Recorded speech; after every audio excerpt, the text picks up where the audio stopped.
शाम के 7 बजने वाले हैं। वक्त है अपना बिहार का। आपके साथ मैं हूं शिप्रा झा। बीजेपी के राष्ट्रीय अध्यक्ष जेपी नड्डा की मौजूदगी में आज बिहार के सीएम नीतीश कुमार ने एक बार फिर से कहा कि हमने 2 बार गलती की, लेकिन अब इधर उधर नहीं जाएंगे। नीतीश कुमार के बयान पर सियासत गर्म है।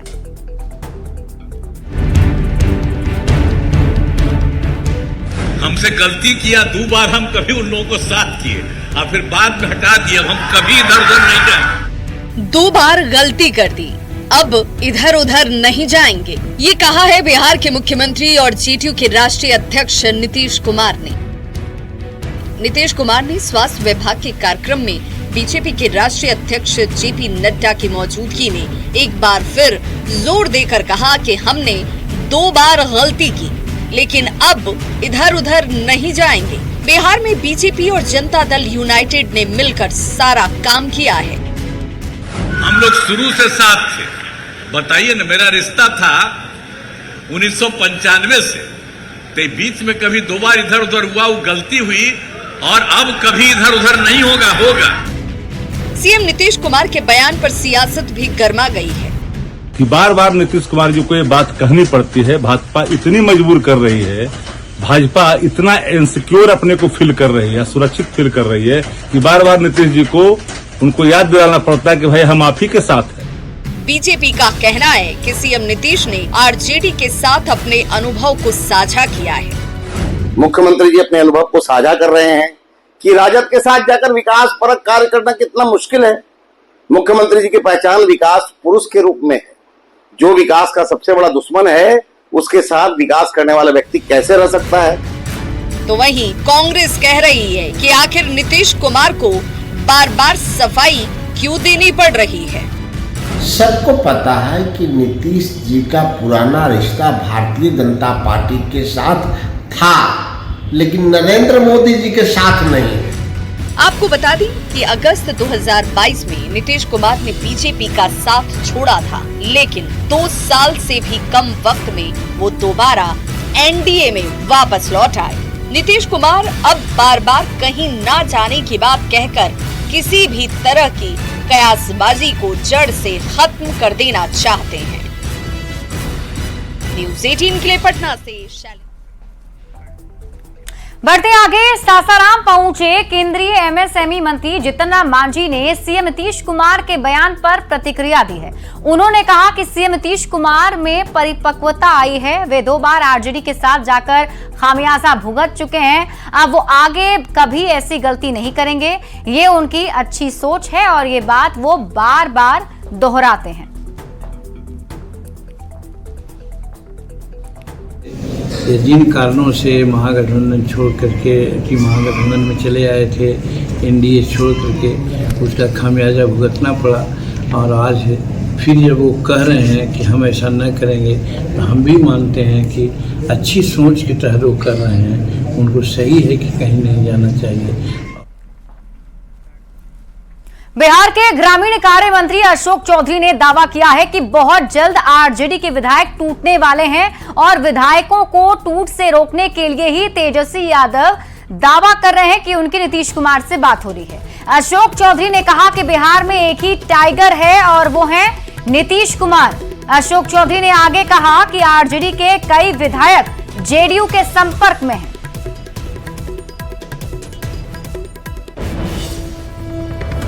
वो तेजस्वी जी कंफ्यूजन के टूट रहा है ना, आरजेडी टूट रहा है, बहुत जल्दी बहुत विधायक टूटने वाले हैं। तो विधायक को रोकने के लिए क्या कहेंगे कि हमारा नीतीश जी से बात हो रहा है। Nitish ji is a power centre. हमने कहा है कि टाइगर अभी जिंदा है, तो टाइगर देश प्रदेश में एक ही है, नीतीश कुमार। तो हर कोई चाहता है कि नीतीश जी के साथ रहें, तो जंगल पर कब्जा रहेगा। बड़ी बात आप कह रहे हैं, आरजेडी के विधायक। हाँ, हम तो पहले भी कहे हैं, संपर्क में हैं। जगदेव बाबू की शहादत दिवस के मौके पर तेजस्वी यादव ने कहा कि यादव भाई और कुशवाहा भाई में अब लड़ाई नहीं होगी। अब इस बयान को आरजेडी अध्यक्ष लालू प्रसाद ने भी रिपोस्ट किया है, जिस पर एनडीए में शामिल कुशवाहा जाति के नेताओं ने पलटवार किया और ये लाख कोशिश कर ले, कुशवाहा समाज कभी उनके साथ जाने वाला नहीं है, ये दावा भी किया है।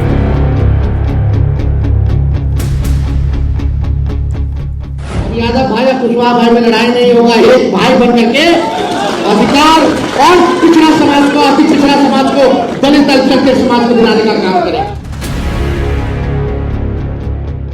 बिहार विधानसभा चुनाव में अभी 1.25 साल का समय है, लेकिन सियासी पार्टियां कहां समय का इंतजार करती हैं। बिहार की सभी पार्टियां अभी से ही सियासी गुणागणित में जुट गई हैं। ताजा प्रयास किया है आरजेडी अध्यक्ष लालू प्रसाद ने। लालू प्रसाद अपने बेटे को मुख्यमंत्री बनाने के लिए नया सियासी समीकरण बनाने में लग गए हैं। अब उनको लगता है जाते जाते बेटा को मुख्यमंत्री बना के जाए। लालू प्रसाद ने जैसे ही कुशवाहा जाति को अपने पाले में करने की कवायद तेज की, फिर क्या था, एनडीए नेताओं ने हिसाब किताब गिनवा दिया। तो लालू जी जब ताकत में थे तो जो करते थे बिहार के लोगों को मालूम है। आज जब बूढ़े हो गए हैं तो लालच देना चाहते हैं, और लालच देकर बुला करके पास में फिर वही करेंगे जो पहले उन्होंने किया था। राजद के चरित्र के बारे में समझाने की जरूरत नहीं है, सब लोग जानता है। लालू परिवार जो है किसी भी समाज का सगा हो ही नहीं सकते हैं, सबको छलने का काम किए हैं। नीतीश कुमार ने लालू प्रसाद के माई समीकरण को लव कुश समीकरण के जरिए ही परास्त किया था।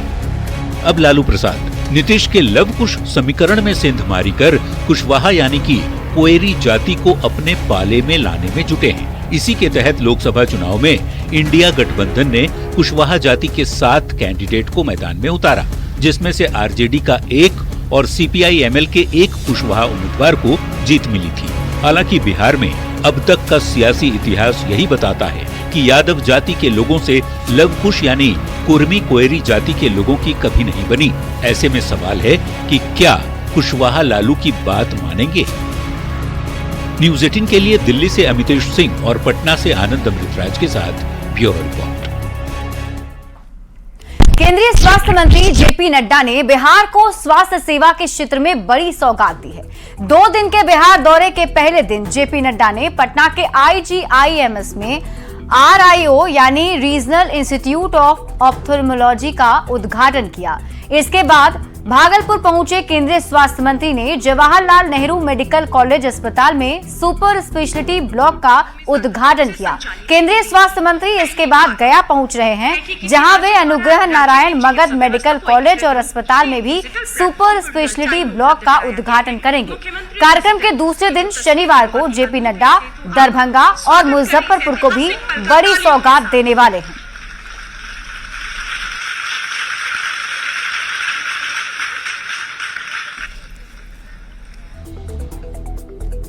भागलपुर सहित पूर्वी बिहार के लोगों को केंद्र से बड़ी सौगात मिली है। केंद्रीय स्वास्थ्य मंत्री जेपी नड्डा ने JLNMCH में सुपर स्पेशलिटी ब्लॉक का उद्घाटन कर दिया है। इस दौरान डिप्टी सीएम सम्राट चौधरी और स्वास्थ्य मंत्री मंगल पांडे भी मौजूद रहे। 200 करोड़ की लागत से अस्पताल में 200 बेड का अस्पताल बनाया गया है। 2019 में इस अस्पताल की नींव पीएम मोदी ने रखी थी। इस अस्पताल से भागलपुर के साथ ही सीमांचल और झारखंड के लोगों को भी लाभ मिलेगा।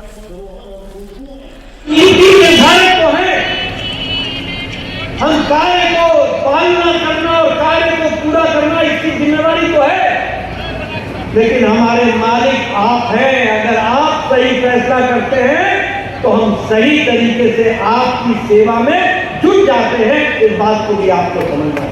यशस्वी प्रधानमंत्री नरेंद्र मोदी जी के नेतृत्व में एक तरफ जो नालंदा का विरासत था, उसके गौरवशाली इतिहास को नरेंद्र मोदी जी और नीतीश कुमार जी ने वापस लाने का काम किया। साथियों, अब नरेंद्र मोदी जी के नेतृत्व में और नीतीश कुमार जी के नेतृत्व में जो विक्रमशिला यूनिवर्सिटी है, इसको भी जल्द हम लोग शुरू करने जा रहे हैं। ये 6 तल्ले का अस्पताल है और इस 6 तल्ले के अस्पताल में 7 विभाग की जो सुपर स्पेशलिटी है, nephrology, urology, cardiothoracic surgery, neuro surgery, neurology और इमरजेंसी, इन सभी डिपार्टमेंट से स्पेशलिस्ट डॉक्टर यहाँ बैठेंगे। और इससे पहले केंद्रीय स्वास्थ्य मंत्री जेपी नड्डा ने IGIMS में बने नए आई हॉस्पिटल और नए भवन का उद्घाटन किया। 188 करोड़ की लागत से आई हॉस्पिटल का निर्माण हुआ है। स्वास्थ्य विभाग के अधिकारियों के मुताबिक ये संस्थान ट्रॉमा सेंटर की सुविधा वाला पूर्वी भारत का सबसे बड़ा आंखों का अस्पताल है। इस दौरान केंद्रीय स्वास्थ्य मंत्री जेपी नड्डा ने IGIMS के विकास की सराहना की और स्वास्थ्य विभाग के महत्व पर भी जोर दिया। आप जब भी इस कैंपस का चक्कर लगाएंगे तो आप पाएंगे कि विकास के हर मील पत्थर पर वहां कहीं न कहीं एनडीए सरकार का नाम दर्ज है और वही विकास की कहानी कहता है। अच्छी खबर पहुंचने में बहुत देर लगती है, लेकिन सच्चाई ये है कि मानवता का सही अर्थों में अगर कोई सेवा करने का माध्यम है तो वो और कोई माध्यम नहीं, वो स्वास्थ्य विभाग है और वह स्वास्थ्य की दृष्टि से किया जाता है।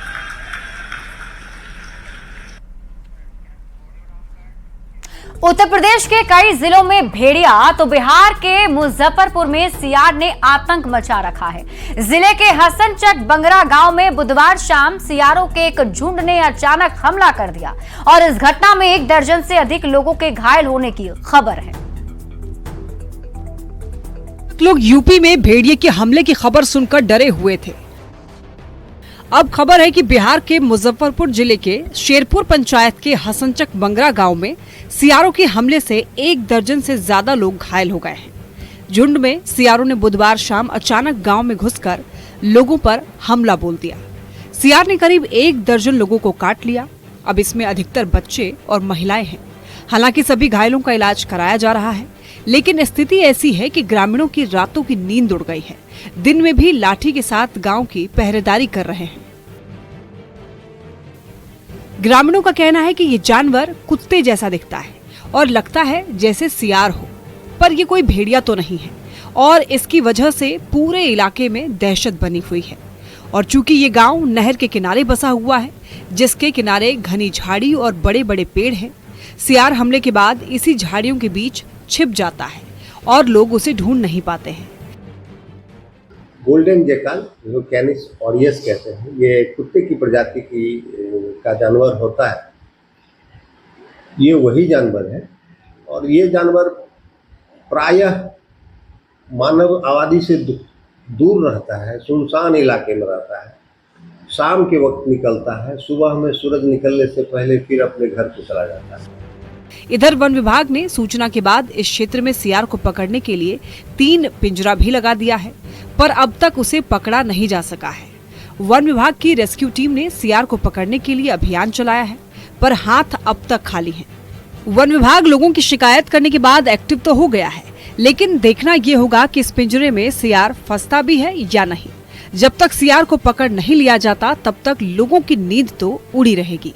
न्यूज़ 18 के लिए मुजफ्फरपुर से प्रियांक सौरभ के साथ ब्यूरो रिपोर्ट।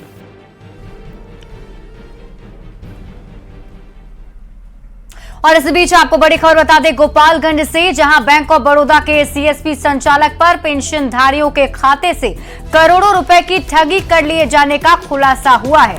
पैसे की ठगी करने के बाद सीएसपी संचालक फरार है। पीड़ित पेंशनधारियों ने डीएम और एसपी से शिकायत कर कार्रवाई करने की गुहार लगाई है। बताया जा रहा है कि जादूपुर थाना क्षेत्र के दुखहरण पंचायत में विशुनपुर गांव के रवि शर्मा ने सीएसपी खोला था।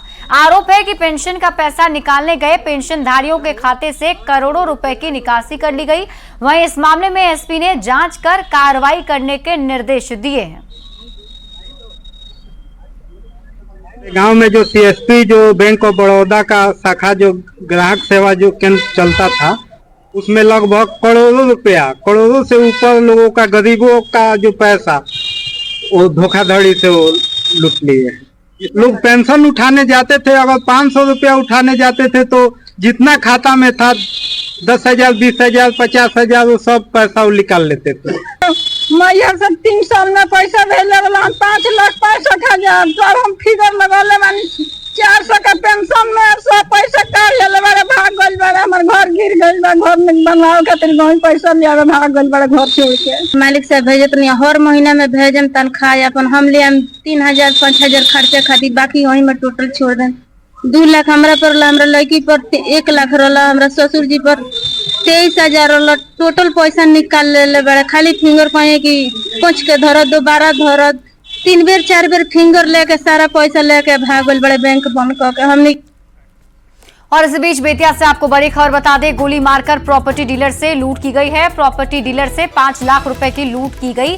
2 बाइक सवार अपराधियों ने लूटपाट की वारदात को अंजाम दिया है। सिरसिया में लूटपाट की वारदात को अंजाम दिया गया। बताया जा रहा है कि 2 बाइक पर सवार अपराधी पहुंचे थे और गोली मारकर लूटपाट कर ली है।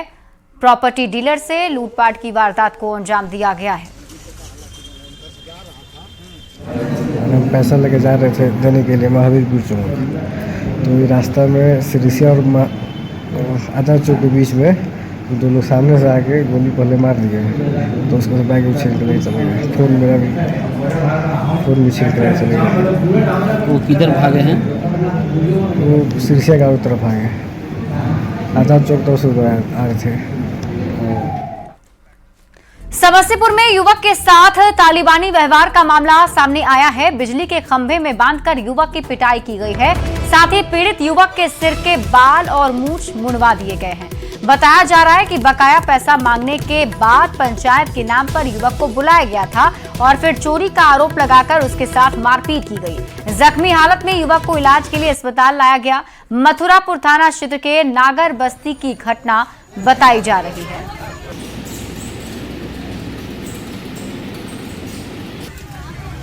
समस्तीपुर के मथुरापुर थाना क्षेत्र के नागर बस्ती गांव में पंचायत के दौरान तालिबानी रूप से सजा दी गई है। युवक के साथ बेरहमी से मारपीट किया गया है, उसके साथ अमानवीय व्यवहार किए गए। ये युवक है और इनके शरीर को हम दिखाना चाहेंगे जो कैसे इनके साथ मारपीट की गई है। बताया जाता है कि लोहे के रॉड से लोगों के सामने इन्हें जलील किया गया, इनके साथ मारपीट की गई, यहाँ तक कि इनके सर का मुंडन भी किया गया है। और ये आप तस्वीर देख सकते हैं। और ये यहाँ पर इनके मूंछ को भी मुंडा गया है पूरे पंचायत के सामने में। और ये तस्वीर है और बताया जाता है कि पैसा इनका बकाया था और उस बकाए पैसे को जब इनके द्वारा मांगा गया तो ये इनके साथ मारपीट। क्या कुछ हुआ है, पूरी बात बताइए। पैसा था मेरा, उसके यहाँ ड्यूज था 8,300, 2 महीना से रखे हुआ था। उससे पैसा मांगते थे, पैसा नहीं देता था। तो कल बोला कि ठीक है पैसा पबनी है तो हम कल पैसा आपको दे देंगे। तो हम बोले ठीक है आप दे दीजिएगा। सुबह में पैसा मांगने गए, सुबह फिर बेटा कहाँ से फ़ोन किया कि आप सरपंच लगू वहाँ पैसा तोड़ दे देवे। सरपंच के माध्यम से हम गए, सरपंच साहब के पास हम पहुँचे। जैसे वहाँ से हमको घिंच कर मारना पीटना चालू कर गए ना, तो हमको बेटा के हमको घर से ले गया ना, तो हम गए कि हमको 8,300 रुपया है, पबनी चौड़चन है, तीज है, पैसा दीजिए, हम गरीब आदमी है, मजदूरी के पैसा है। मामला है जो एक युवक के साथ बकाया पैसा मांगने के बाद उनके साथ अमानवीय व्यवहार किए गए हैं। अब देखने वाली बात होगी कि आगे इस पूरे मामले पर पुलिस के द्वारा क्या कुछ कार्रवाई की जाती है। Mukesh Kumar, news 18 network, Samastipur. और इसी बीच आपको बड़ी खबर बता दें, दिल्ली के शाहीन बाग से हथियार की तस्करी का मामला सामने आया है। शाहीन बाग से हथियार ले जा रहा तस्कर गिरफ्तार कर लिया गया है। दिल्ली से बस में बेतिया जा रहा था तस्कर नूर हसन को गिरफ्तार किया गया है। नूर हसन के पास से एक देसी पिस्टल भी बरामद किया गया। गोपालगंज में कुचायकोट के बलथरी चेक पोस्ट पर यह कार्रवाई की गई है, जिसमें नूर हसन को गिरफ्तार किया गया है। बताया जा रहा है कि शाहीन बाग से हथियार लेकर तस्करी के लिए जा रहा था। बेगूसराय में एक बार फिर से चोरों का आतंक देखने को मिला है। घटना बलिया थाना क्षेत्र के भगतपुर वार्ड नंबर की है, जहां चोरों ने घर में घुसकर सोने चांदी के जेवर और 4 लाख कैश समेत 50 लाख की चोरी की घटना को अंजाम दिया। पीड़ित पेमेंट बैंक का सीएसपी चलाता है। चोरों की वारदात जो है वो सीसीटीवी कैमरे में कैद हो चुकी है। पीड़ित ने अज्ञात चोर के खिलाफ बलिया थाने में आवेदन भी दिया है। खोला गया था इनिशियली, जब मुझे हल्का शक हुआ कि मैं अपना लॉकर भी चेक करूं तो लॉकर उसी तरह सजा हुआ था जिस तरह पहले से सजा हुआ था। लॉकर खोला तो लॉकर से सारा सोना चांदी जो विवाह में मुझे ससुराल से उपहार के स्वरूप में भिन्न भिन्न कार्यक्रमों में मिला था। कितना चांदी और कितना और वो डिटेल है, लमसम 1.5 kg चांदी है। उसके बाद 15 लमसम 12 या 15 भर शादी में मिला था, फिर कुछ बनाया उनाया था। बिल भी उसी के साथ था, हर एक सोने के जेवरात के साथ बिल था, एक मोबाइल भी 20 भर सोने उतना अब एग्जैक्ट न पे नहीं, 12-13 भर के बाद अब उसके बाद बनाते रहे तो हम लोग को ज़्यादा आइडिया नहीं है, लमसम के आसपास में है। 20 से ज़्यादा कितने की होगा लगभग लागत आपके यहाँ जो चोरी हुई है? क्या टोटल लमसम आसपास 50 लाख के आसपास में। और फिलहाल इस बुलेटिन में अभी के लिए बस इतना ही। आप देखते रहिए न्यूज़ 18 बिहार झारखंड।